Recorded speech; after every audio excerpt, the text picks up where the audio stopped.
একটা মেয়ে বিয়ের পর যখন শ্বশুর বাড়িতে আসে, বাবা মা বলে দেয় শ্বশুর বাড়ি তো নিচের বাড়ি।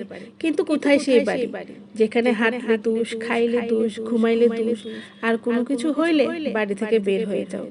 মেয়েদের আসলে নিজের কোনো বাড়ি থাকে না, আর যখন হয় তখন ভোগ করার সময় থাকে না। মেয়েদের ভালো গুণগুলি শ্বশুর বাড়ি, আর খারাপ গুণগুলি বাপের বাড়ি। কোনো কিছু হইলেই বাপের বাড়ি কল, মাইয়া বালানা।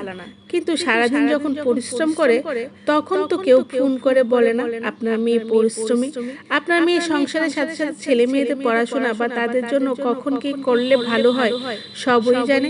আসলে মেয়েদেরকে মা বাবা স্কুল কলেজে পড়াশোনা শেখায় না, তাদের শ্বশুর শাশুড়ির সাথে কিভাবে ঝগড়া করতে হয় তা শেখায়। আর শ্বশুর বাড়িতে এসে ঝগড়া করে। আসলে মা বাবা কষ্ট করে তাদের মেয়েদের শিক্ষিত করে সত্যি তাদের কোনো ইনকাম সোর্স দিতে পারে না। মেয়ে মানে বিয়ে, কুড়িতেই বুড়ি, তারপর আর কি শুরু হয় যুদ্ধ।